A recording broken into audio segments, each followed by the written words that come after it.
আজকের জীবন সংক্ষিপ্ত আলোচনার বিষয় জিলহজ মাসের প্রথম দশকের গুরুত্ব ও ফজিলত। ইনশাআল্লাহ তাআলা উক্ত বিষয়ের আলোকে অতীব সংক্ষেপে গুরুত্বপূর্ণ তথ্য উপস্থাপন করব।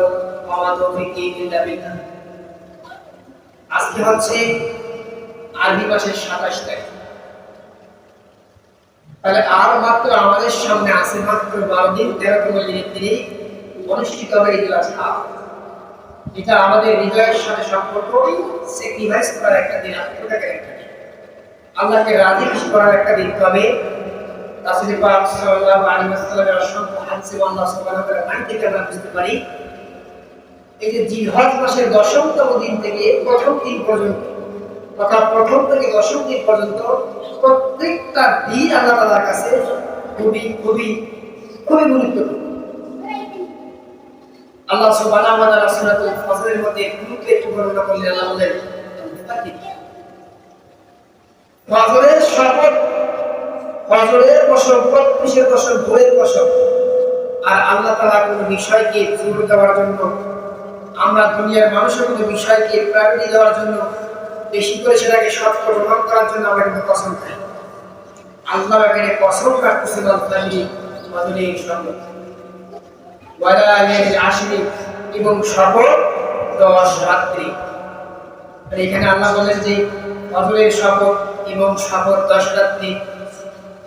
রাসূল মুফাসসির আব্দুল্লাহ ইবনে আব্বাস তিনি বলেন যে আল্লাহ সুবহানাহু ওয়া তাআলা এই 10 রাত্রি বলতে জিলহজ মাসে প্রথম দিন থেকে 10ম দিনকে বুঝিয়েছেন। সুবহানাল্লাহ। দেখেন আল্লাহ তাআলা এই 10টা দিনের কথা কোরআনুল কারীমের মধ্যে বলেছেন। আমরা এখন দেখব যে রাসূল পাক সাল্লাল্লাহু আলাইহি ওয়াসাল্লাম হাদিসের মধ্যে কি বলেছেন। ইবনে আব্বাস রাদিয়াল্লাহু তাআলা আনহু বর্ণিত আল্লাহর নবী সাল্লাল্লাহু আলাইহি ওয়াসাল্লাম তিনি বলেছেন, ইবাদতের জন্য আল্লাহ সুবহানাহু ওয়া তাআলার কাছে সর্বোত্তম দিনগুলো হচ্ছে, সময় হচ্ছে এই জিলহজ মাসের 10 দিন তথা প্রথম দশক।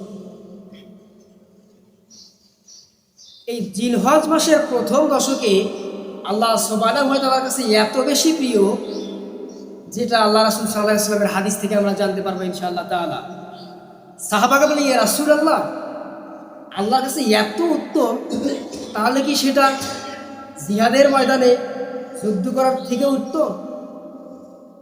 রাসূল পাক সাল্লাল্লাহু আলাইহি ওয়াসাল্লাম বলেন যে জি হ্যাঁ, এটা জিহাদের ময়দান থেকে যুদ্ধ করার চাইতে উত্তম। তাহলে এই 10 দিনের দেখেন গুরুত্ব। রাসূল বলেন জিহাদের ময়দানে গুরুত্ব কত বেশি, তার চাইতে 10টা দিনের আমল আল্লাহর কাছে অধিক অধিক প্রিয়। এই 10 দিনের ইবাদত আল্লাহর কাছে অধিক প্রিয়। রাসূল সাল্লাল্লাহু আলাইহি ওয়াসাল্লাম বলেন, তবে যে ব্যক্তি তার জান এবং মাল, যে ব্যক্তি তার সম্পদ এবং জীবন নিয়ে যুদ্ধের ময়দানে চলে যাবে এবং তা নিয়ে ফিরে আসবে না তথা শহীদ হয়ে যাবে, তার বিষয়টা ভিন্ন।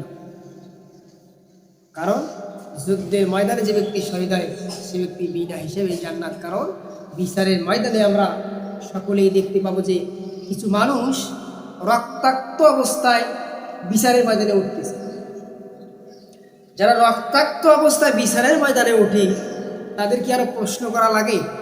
সুতরাং তাদের হিসাব দেওয়ার কোনো প্রশ্ন, কারণ তারা আল্লাহর জন্য, আল্লাহর দ্বীনকে প্রতিষ্ঠার জন্য, রাসূলের সুন্নাহ বাস্তবায়ন করার জন্য, আল্লাহর একাত্মবাদের ঘোষণা দিয়ে তারা জমিনের মধ্যে তাদের জীবন দিয়েছে, তাদের জানমাল উৎসর্গ করে দিয়েছে আল্লাহর জন্য। এই জন্য রাসূল পাক সাল্লাল্লাহু আলাইহি ওয়াসাল্লাম হাদিস থেকে আমরা জানি তারা বিনা হিসেবে জান্নাতে চলে যাবে।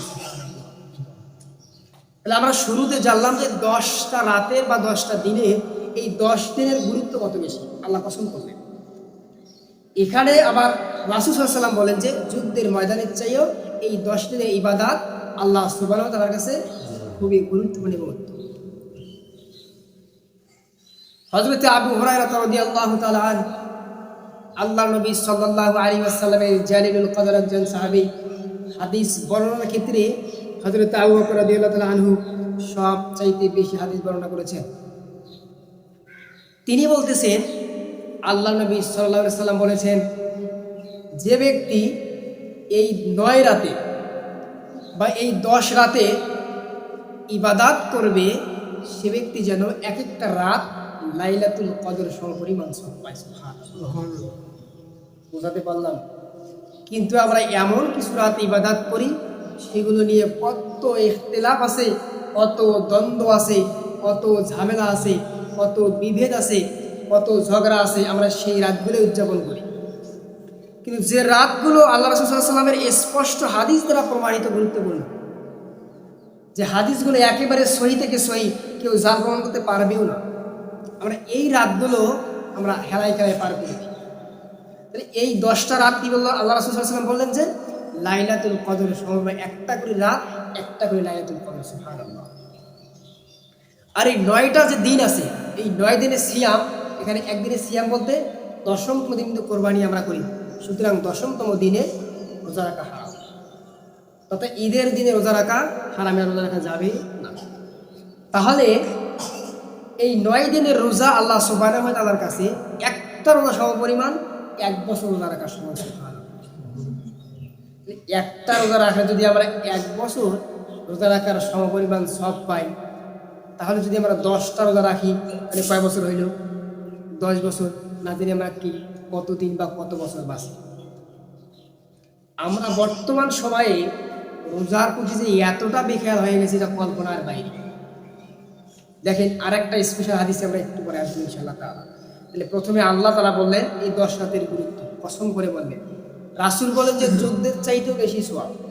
তারপরে বললেন যে একটা রাত সমান লাইলাতুল কদর, একটা রাত এই 10তম বা 1 থেকে 10তম রাতের মধ্যে। আর এই 9তম দিন হচ্ছে যে একটা করে দিনের রোজা সমান 1 বছর রোজা সমান পরিমাণ। আন কাতাদা রাদিয়াল্লাহু তাআলা আন্না নবী সাল্লাল্লাহু আলাইহি ওয়াসাল্লাম, আল্লাহ রাসূল সাল্লাল্লাহু আলাইহি সাল্লামের সাহাবী হযরত কাতাদা রাদিয়াল্লাহু তাআলা আনহু তিনি বর্ণনা করেন, রাসূল সাল্লাল্লাহু আলাইহি সাল্লাম বলেন, সিয়ামু ইয়াউমাল আরাফা, আরাফার দিনে রোজা রাখা। আরাফার দিন বলা হয়, জিলহজ মাসের 9তম দিনকে বলা হয় আরাফার দিন। আর এই দিনে যে ব্যক্তি রোজা রাখবে তার ফজিলতটা দেখেন। তবে এই রোজাটা আমরা কি করব? আমাদের দেশ, আমাদের সময়, আমাদের কাল অনুযায়ী আমরা রাখবো, কারণ সৌদিতে আরাফার দিন একদিন হয় এবং বাংলাদেশে আরাফার দিন একদিন হয়। এই নিয়ে একটা ইখতিলাফ আছে। কেউ চায় যে আমরা সৌদির সাথে আমরা পালন করি, কিন্তু না, কারণ আমরা ঈদ যেহেতু সৌদির একদিন পরে পালন করি, সুতরাং আরাফার দিনটা তার একদিন পরে হবে। সম্মানিত উপস্থিতি, রাসূল বলেন যে সিয়াম ইয়াউমাল আরাফা, যে ব্যক্তি আরাফার দিন সিয়াম রাখবে, ইন্নী আহতাসিবু আলাল্লাহ, ইন্নী আহতাসিবু আলাল্লাহ আইয়ুকাফফারা, তার জন্য কাফফারা হয়ে যাবে গুনাহ মোচনের জন্য। সানাতাল্লাতী ক্বাবলাহু, তার পূর্বের 1 বছরের গুনাহ।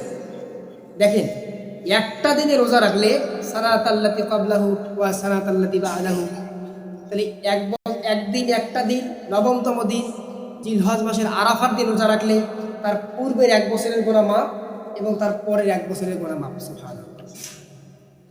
তাহলে কত স্পেশাল একটা সুযোগ আমাদের জীবনে আছে যে একটা দিন রোজা রাখবে।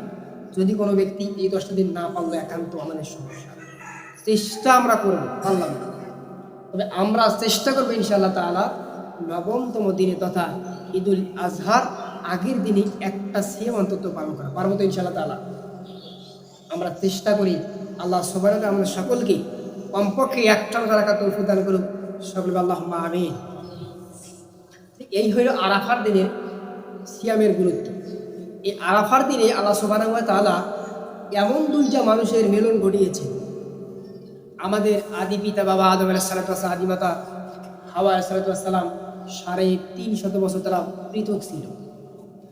বিশাল বড় ঘটনা এটা। একটু মনে করে দিচ্ছি, জান্নাত থেকে যখন নামলেন, নামার পরে দুই দিকে আল্লাহ সুবহানাহু ওয়া তাআলা তাদেরকে দিলেন। তারা যেই দিনটাতে তারা উপস্থিত হয়েছে একসঙ্গে, আর এই দিনটা হচ্ছে ইয়াউমুল আরাফার দিন, এবং যে জায়গাটাতে অবস্থিত হয়েছে সেটা হচ্ছে আরাফার জায়গা। সম্মানিত উপস্থিতি, শুধু তাই নয়, আরাফার দিনের বিশাল ফজিলত। আল্লাহ রাসূল সাল্লাল্লাহু আলাইহি ওয়াসাল্লাম বিদায় হজের ভাষণ যে দিয়েছে সেটা দিয়েছে আরাফার ময়দানে, তথা জিলহজ মাসের 9 তারিখ। এখন বিদায় হজের ভাষণ তো বিশাল বড় ভাষণ, অনেক কথা কিন্তু এখানে আছে। সম্মানিত উপস্থিতি, বিজয়ের ভাষণ থেকে সবসময় একটা হাদিস আমি বলি, তারাকতু ফিকুম আমরাইন লান তাদিল্লু মা তামাসাকতুম বিহিমা কিতাবিল্লাহি ওয়া সুন্নাতি রাসূল। যদি কোনো ব্যক্তি আল্লাহ সুবহানাহু মানে দুইটা জিনিসকে শক্ত করে ধরে, জোরালো ভাবে ধরে, একবারে খামচি মেরে ধরে, এক হচ্ছে কোরআনুল কারীম, রাসূলের সুন্নাহ। রাসূল বলেছেন যে এই দুইটা যদি কেউ শক্ত করে ধরে, সে ব্যক্তি কখনো পথভ্রষ্ট হবে না। এটা ছিল রাসূল সাল্লাল্লাহু আলাইহি ওয়াসাল্লামের বিদায় হজের ভাষণে একটা হাদিস বা একটা কথা। সম্মানিত উপস্থিতি, আরে আরাফার দিনে আল্লাহ তাআলা দিনকে পূর্ণতা দান করেছেন, যেটা আমরা সূরা আরাফ পড়লে পারি। সম্মানিত উপস্থিতি, আসুন আমরা সকলেই প্রত্যেকটা দিন আল্লাহর কাছে গুরুত্বপূর্ণ, তবে কিছু স্পেশাল দিন দেরি। এখন আমরা সামনে যাব। রাসূল পাক সাল্লাল্লাহু আলাইহি ওয়াসাল্লাম বললেন, যদি কোনো ব্যক্তি কুরবানি করার নিয়ত করে, কি করে? হাদিসে একটু মনোযোগ দেন, এটা আমাদের সবার জন্য খুবই গুরুত্বপূর্ণ প্রয়োজন।